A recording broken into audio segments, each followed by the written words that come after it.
Bien, un saludo cordial para todas las personas que tienen la oportunidad de escuchar y observar esta presentación, y se elabora con el propósito de colaborar con aquellos docentes que están iniciándose en el trabajo de planificar, y aquellos estudiantes universitarios y de cualquier rama de la formación docente que necesitan algunos insumos para comprender la dinámica del plan y la planificación de los aprendizajes. Empecemos.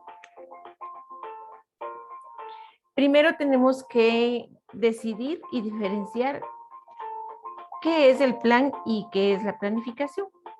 Podemos decir que el plan es una idea preconcebida, una idea que surge mentalmente cuando estamos haciendo el ejercicio de idear todos los recursos e insumos que van a poder formar parte de un proceso de enseñanza.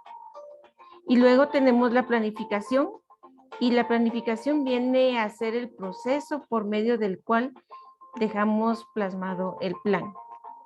Ese plan, que es una idea preconcebida, se convierte en la guía que orienta los procesos formativos en la universidad, en el nivel medio y en educación primaria.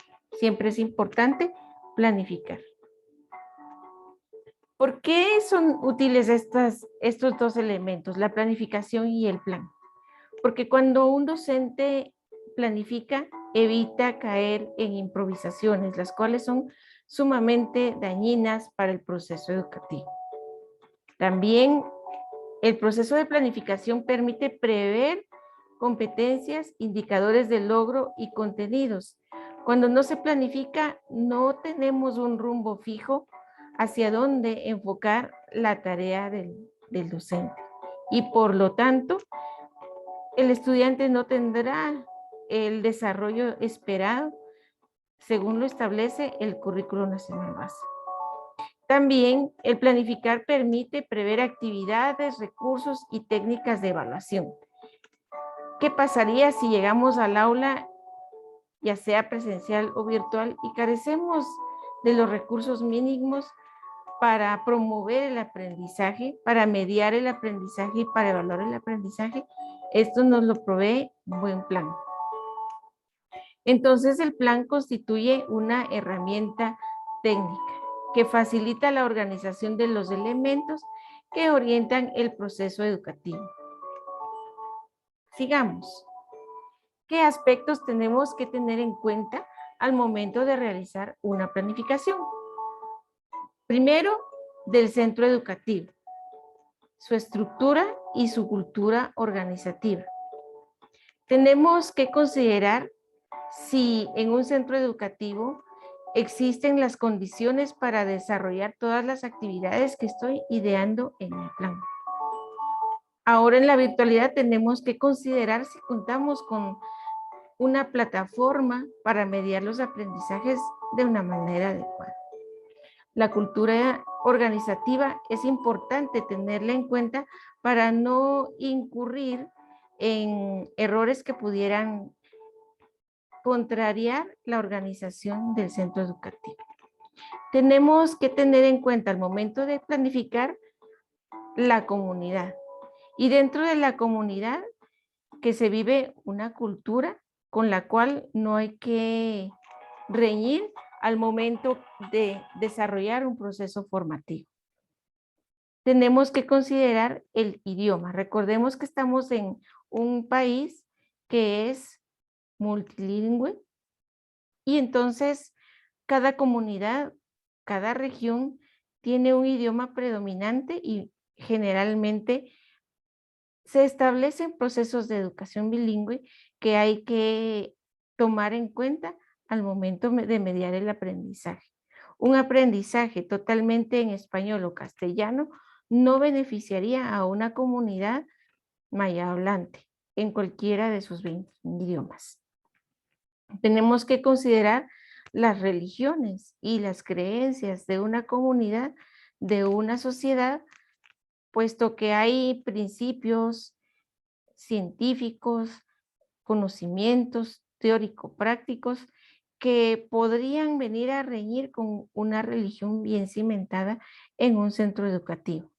También debemos tomar en cuenta la producción y la economía.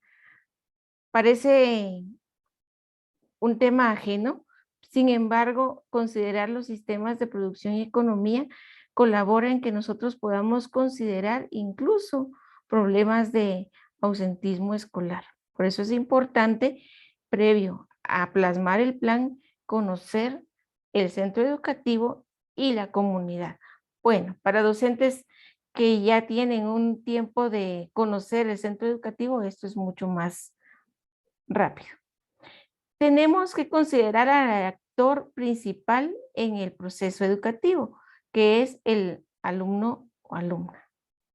Primero, que tenemos grupos heterogéneos. Tenemos educandos, estudiantes que aprenden a ritmos muy distintos y esto tenemos que considerarlo en la planificación.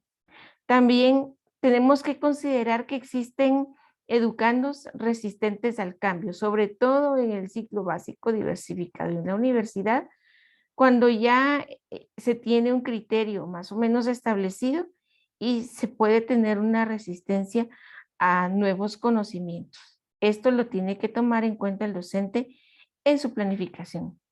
La situación familiar.